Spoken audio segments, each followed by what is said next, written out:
Hello, and welcome back to another episode of Doctor in a Bikini. How are you guys? I feel like sometimes when I sit behind this mic, I got the biggest compliment, and that was a really exacerbated S. So sorry. I got the best compliment in the locker room this week.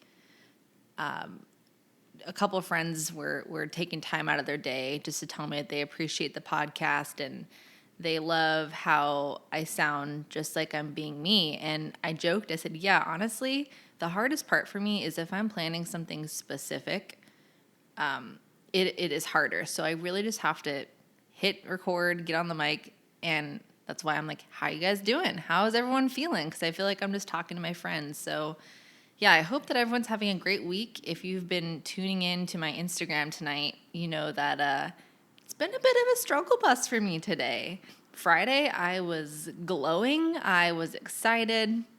I felt like I was just in my woman energy. I was just ready to party. I wasn't hungry. I wasn't tired. I mean, thriving, I think, is the appropriate word. And then I was saying on my Instagram, I'm pretty sure my cycle is starting, which I'm really thankful. The fact that my body is wanting to function in all ways it's supposed to. But yeah, I feel like there's been a little bit of a little bit of emotional lability this week. So anyways, that's where I'm at, but I hope that y'all are thriving this Monday morning. It is Sunday night, so I am recording this pretty fresh. I've actually had a topic in mind that I wanted to discuss tonight. I just honestly was procrastinating, but first, I want to start off with some updates because then you'll totally understand where the topic came from. So if y'all know, I have a show coming up this upcoming weekend on the, what day is that? I think it's the 8th. If you're in prep, listen, I mean, you understand where I'm coming from, where I don't even know what day it is. Yes, can confirm Saturday the 8th, Sun City Showdown. Be there, be square. Tune into the live stream. And while I'm saying some call to actions, feel free to email me those anonymous inquiries. You guys, I am so excited. Oh, hello. I am so excited for the inquiries I've gotten already. I've really hit the ground running with recording those anonymous episodes this week. I would say the biggest theme I'm going to go ahead and reassure people right now is how anonymous is anonymous. I keep your name, coaches' names, significant others' names, whoever. No one's names are repeated. You can share as little or as much as you want to, but really the segment is so for the people listening.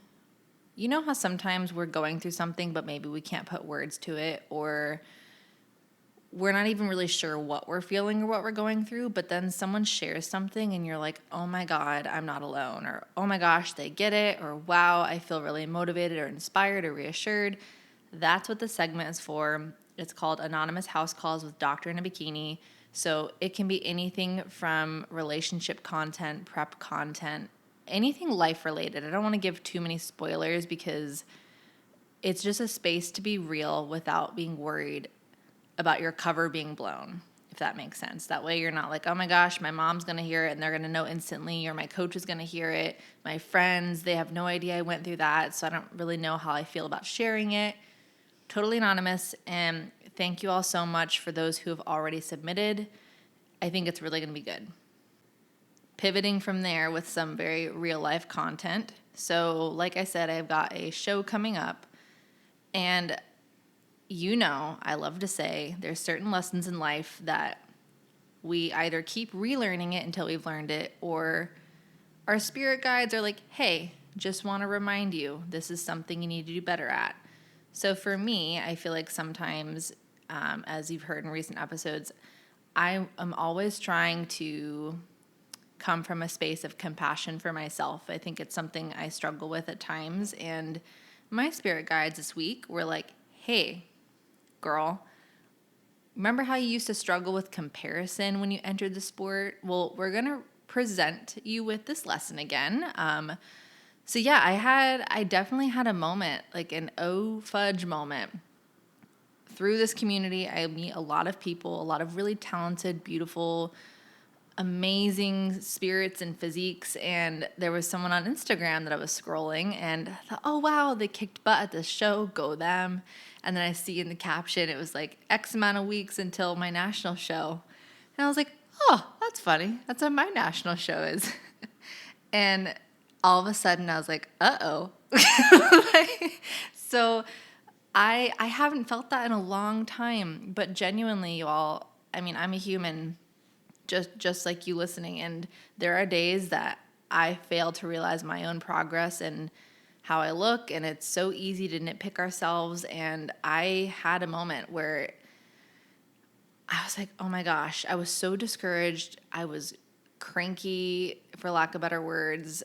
I just felt really doubtful. That's the best way to put it, in myself. And I was sad because before realizing this person was doing the same show, I was feeling really confident in myself, and I still should. Just because we know who our competition's going to be that day, it shouldn't have any bearing on our own inner magic and our journey and things that we can improve on. So I thought, oh, I have to talk about this on the podcast, because I really want to reiterate to people that no matter how long you've been doing something, there are always going to be those little life lessons in the back of your head that's like, hey, just making sure you still know your own self-worth and you know how to talk yourself out of this. So I'm going to walk you through some things that I did actively to get myself out of that rabbit hole after I dug myself into the rabbit hole. So step one, I feel like I want to say like recognize you have the problem, but step one was to try and look from an external point of view and say, all right, look at what you're doing right now. You're doom scrolling. You're looking at this person's physique. You are immediately comparing her shape to your shape in a negative way. And that's lesson number one that my coach really helped me years ago. She said, it's okay for you to acknowledge the fact that someone else looks great. But the second it's an issue is when you are a part of that equation. And I think I've said that on an episode before. So that was step one, is to realize what I was doing and think, oh, okay, this is not productive behavior for myself. I can feel my mood starting to turn. I can feel that I'm, I guess, internally saying some not so nice things to myself that I wouldn't say to my friend. And I realized that sometimes it can be really challenging, just like when we're upset. It can be challenging to think logically about what you're feeling and why you're feeling it. So yes, that's step one, but I also want to acknowledge that that's a really hard step, to acknowledge what you're doing and to try and stop yourself from doing it. So if that's where you're at, just work on whether that's like while you're at the gym and you're noticing people, if you're scrolling on Instagram, start to recognize those moments that you find yourself comparing yourself or your progress to somebody else. And I'm trying to think back on when that stopped being such a difficult challenge, because it's going to sound so weird, and I'm sorry if I'm scatterbrained with this, but I'm trying to dig deep, because this was a problem earlier in the week, but I wanted to expand on it. So this isn't something I was actively going through today, but in a way, it almost made me realize the fact that I haven't felt this way in a while. Instead of getting mad at myself for the fact that I was reliving the same lesson, I was like, oh, well, good job that apparently it wasn't such a daily stressor for you anymore, Shannon. I don't know when that happened, but I think the first thing that I focused on was identifying those moments that I found myself in the game of comparison. And I want to say, honestly, for me, some of the strategies that worked was just recognizing what I was doing and following up with some positive comments about myself. The first thing I did in this current circumstance was I did mute this account, because when I say I was going down a rabbit hole, I was going down a rabbit hole.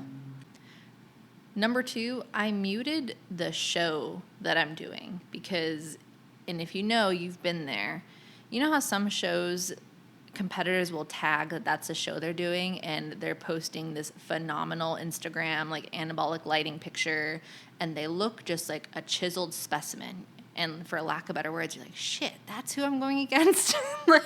So it's never productive, I feel. So I really only like to follow the show at first to get my ducks in a row of like where I need to be, or, you know, when their next show date is going to be the following year. But once I've got the information that I need, I do not chance looking at the stories. Just don't do it. You're never glad later that you did it, because even if it's just a micro voice in the back of your head, it's not healthy, at least for me. So I muted the person. I think they're a great individual for as well as I know them. I don't know them very well, but they seem great. And nothing against them. I just didn't want to bring any negative energy into my own spirit. And I muted the show. So that way I wasn't even providing myself the opportunity to compare, because I removed the stimulus. And I think while I'm on this topic of turning it into more of a productive versus a destructive moment, and again, speaking from experience, I think there's one thing that I've learned in this process, whether that's comparing yourself to someone else or comparing yourself to where you think you should be, whichever. I think another important thing to note is trying to get into a space where you can independently talk yourself through these moments once you've identified them. Obviously, reaching for help is 100% encouraged. But on that note, I think there are also going to be productive people in your life that it can be an honest conversation where it's more of something that you need versus seeking for immediate validation. Like, again, easiest just to use my own life so I don't offend anybody here. Early in prep, I feel like I so frequently asked Connor, like, do you think I'm making progress? Or, well, how do you think I look? Or, oh, I feel fluffy today. I feel bloated today. Or, man, do you think I'm looking X descriptor enough? Or, again, early on in comparison, before I learned all these strategies and I'd see all these amazing people online, I'd be like, look at this person. They look so good. And if it's your spouse or your best friend, well, I don't want to say maybe every best friend, because we all have different types of best friends, but there's going to be the person that immediately they're just your hype person. They're going to tell you, yes, you look amazing. Yeah, you're making so much progress. Or no, you don't look bloated. No, you look awesome. Or like, no, F anybody else. You look amazing. You're a winner. And that's not necessarily creating a long-term solution for you. And I think sometimes it's okay to get that immediate validation. But I think when you find that this is a recurring theme, that's a good cue for you of, you know, maybe I need to try and find my own strategies where I can get to the root of recognizing what I'm feeling, why I'm feeling it, and figuring out how to fix that, or focusing on the things that I can change. And it just came to me, I think maybe another track of mind, if you're trying to figure out what you're feeling and why you're feeling it, I think when you find yourself, I'm just going to say doom scrolling. It can be anything, but let's just say it's social media for these purposes. I think when you start to feel the icky, or you start to feel self-doubt or imposter syndrome, or insert whatever descriptor here, ask yourself, okay, with what I'm looking at, am I being objective? Am I just admiring this person? Or are my emotions maybe an indicator of something else? Am I self-sabotaging? Am I comparing? And I think once you find that that's what you're doing, you can do a few different things. So for me, I'm a big words and feelings person. So I like to physically write something out. So I will write affirmations, or honestly, even just start down by writing down what you're feeling too. I am feeling inadequate at the moment, or I am feeling scared about my progress. I am nervous that I'm going to fail. I'm nervous I'm going to figure out my routine. I'm worried that I'm going to disappoint so-and-so in my life, or I'm nervous that I won't like competing. I'm afraid that I won't get first, or I won't get my pro card. I'm sure there's a bunch of different things on people's mind, but once you've gotten everything out that you're feeling, I think you're in a better place to try and understand, okay, now I've got everything written in front of me. Where is this coming from? And how can I turn these statements into a positive? I am proud of myself for doing this. I have come so far. My loved ones are proud of me no matter what. I am proud of me no matter what. Look at my picture from this date when I started to now. I love this part about my physique. or I am so proud of myself for getting through life's tribulations and still staying consistent with my goals. You may or may not be religious or spiritual, but sometimes I also like to ask my spirit guides, I say, okay, what is this teaching me right now? Because I'm a big believer that we go through things for a reason. And whether that's actual events, sometimes even just emotions or struggles, internal struggles, why am I going through this? What is this teaching me on a spiritual level? Why do I need to be learning this lesson?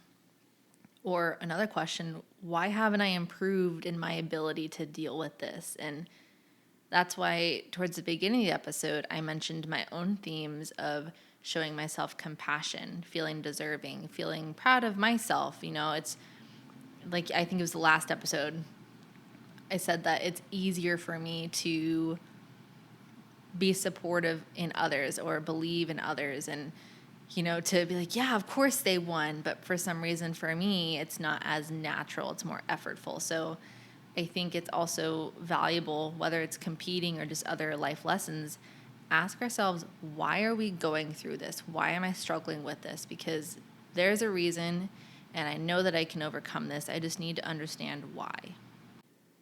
And if it's a day that you're like, I'm not a words person today, I just need to feel my feelings. Honestly, another thing I love to do is just make a playlist for yourself. I promise you, backstage you will actually be really thankful, because if you look on my Spotify, you can always search. I have a show day playlist, and I've got things from like the Pussycat Dolls from forever ago, or maybe I've got, like New Level by A$AP Ferg. I don't know. It's whatever pump up song I'm in the mood for, where I just need to feel good about myself. And like, maybe I just need to feel like little gym douche vibes, whatever you need. I've had Barbie playlist on there where I wanted to feel magical queen energy. Just, if you don't know what you're feeling, you're just not in a great mood. I totally get that. Turn to music, or hell, let yourself sit in silence. I feel like deep shower thoughts are valuable for a reason, or that quiet time in the car. I don't know if any of y'all are in AZ. Well, I know some of you guys are in AZ. But even when it's warm out, sometimes, when I'm at work, I will just go sit in my car in the silence. Car is off. It's hot. But I'm just like, I feel this warmth on a soul level. I can just stare into the abyss. I probably don't look okay. In fact, a patient called me out. Oh my God. On Friday, this was the start of my grumpy gills day. I sat in my car for 30 minutes, guys. 30. And I wasn't even having deep thoughts. I just was happy to sit there. It was nice. It was early morning. I was getting my thoughts together. I walk in and immediately I get called out saying, who sits in their car for 30 minutes? And I was like, yeah, thanks for noticing. I just immediately felt territorial. I was like, you don't understand. Oh my gosh, I just totally forgot about that. Anyways, while I'm on that, does anyone else get a little defensive with their patients? That sounds terrible. Oh my God. I'm trying to think of an example, because some of y'all listening are like, no, I can't relate. But how anyone at work, hold on. Okay, don't get me wrong. I love my patients. I really do. It's more so have y'all ever had a patient wait outside your car for you? Because I have. They sat there at my driver's seat window and stared and waited. Tapped on the window, mind you. And I was like, these are the moments that I'm like, leave me alone. Leave Brittany alone. Oh my gosh. Okay. You know what? The moms listening get it, because no one loves a good, quiet time, don't bother me while I sit in the car session like a mother. I know, because some of my best friends who are mothers are like, I got to drive today, and it was so quiet and peaceful, and I just chose silence. I didn't even choose the radio. I just wanted silence. And I'm like, I understand. But anywho, keeping this about you and what I wanted to share with you today, another thing you'll notice that I do on Instagram, and it's not because I love to post pictures of myself. contrary to belief, I actually really don't.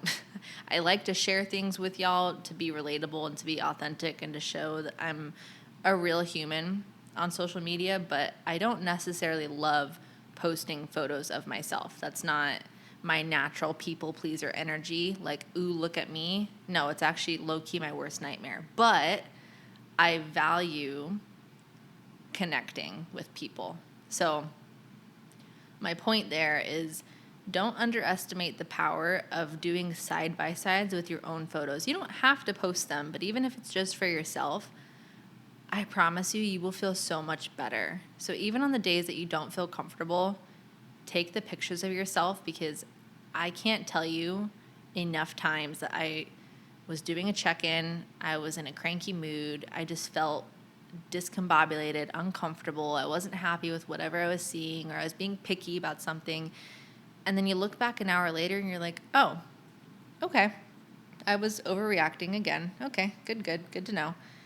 And I feel like comparison photos of ourselves over time, when we are actively in a moment of looking at someone or something else and it's not productive, that's a great way to make it productive.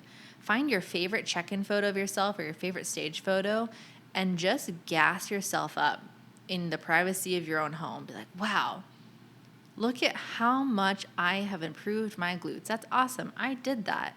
Or wow, look at the way I shine. I look so happy on stage. Or wow, look how committed I've been. I've never missed a single check-in. That's awesome, because I'm a busy human. I work. I'm responsible for other things or people, and I still showed up for myself. That is freaking amazing.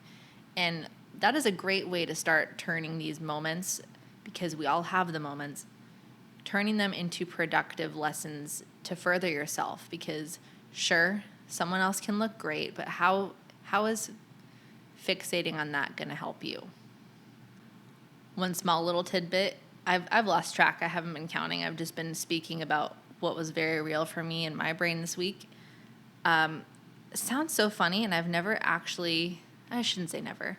It's not a common practice for myself to talk to yourself in the mirror. I've tried it a couple times because maybe I heard it from somebody else that was a motivational speaker, or they went on a podcast episode. But honestly, the Friday that I mentioned that I was feeling fabulous, free, and, you know, all the stuff, I talked to myself in the mirror. And yes, this was the day that the patient saw me alone in the car for 30 minutes, so they probably saw me talking to myself in the mirror. It's fine. But I was in such a good mood, and it was just whatever came to mind, whatever I felt like I needed to hear. And I want to say, sometimes I forget what I've shared on episodes, so you'll have to forgive me if I've said it before, but the only time I've ever felt this strong of a connection like I did on Friday was when I took a picture of myself from younger me, whether it was a time that I knew I was going through trauma, because I was guided through this one time. I had a picture of myself as a kid, and I had a picture of myself that happened right after a trauma. And the exercise given to me was, if that was your friend, or I can't remember how they worded it, but I want you to talk to those photos and tell them what you think she needs to hear.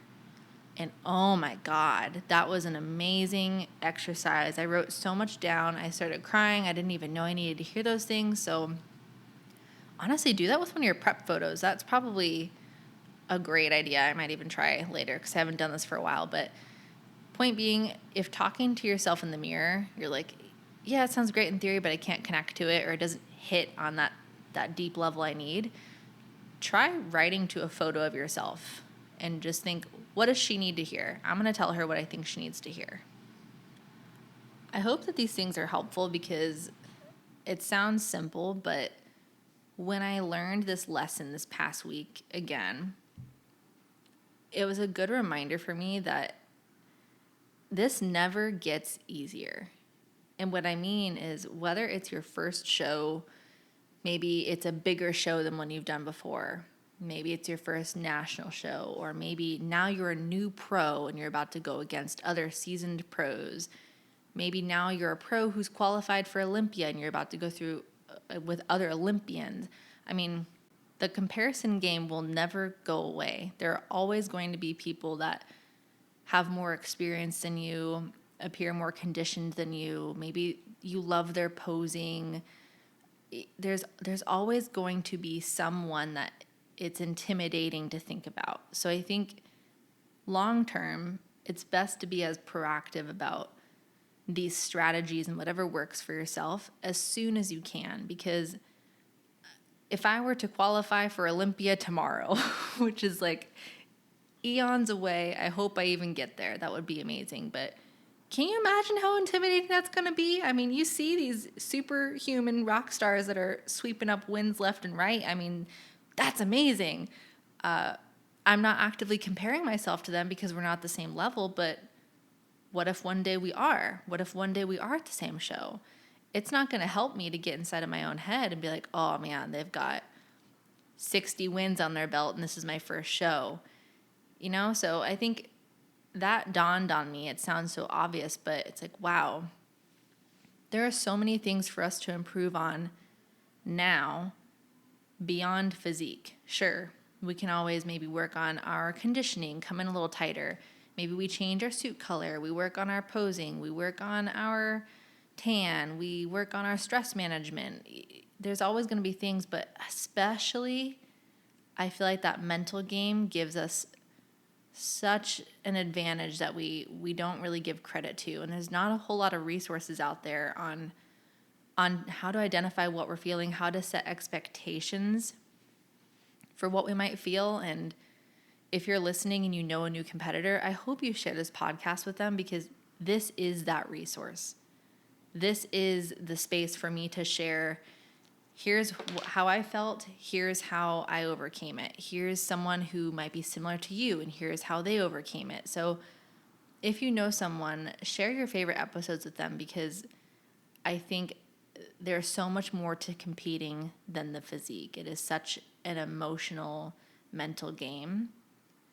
And I think that there's enough space in the sport for us to all be here and to be healthy across all levels. I know of plenty of people that they stopped competing or they stepped away from the stage because they felt like they couldn't handle the emotional turmoil that came with it. They felt like they had a worse relationship with food or their body, or they had a hard time with life balance. So I really hope that each episode I share is helpful for you in the way that it is for me, because as much as I think it might be helpful for those listening, it is equally therapeutic for me to share it because, as I said to my friends in the locker room, I might have a couple points that I'm trying to talk about before I hit start, but really I'm shooting from the hip and I'm just being honest and raw about my experiences, which means there's a little bit of ADD sprinkled in there and some fun little stories like my car time, but hopefully that's more entertaining than anything.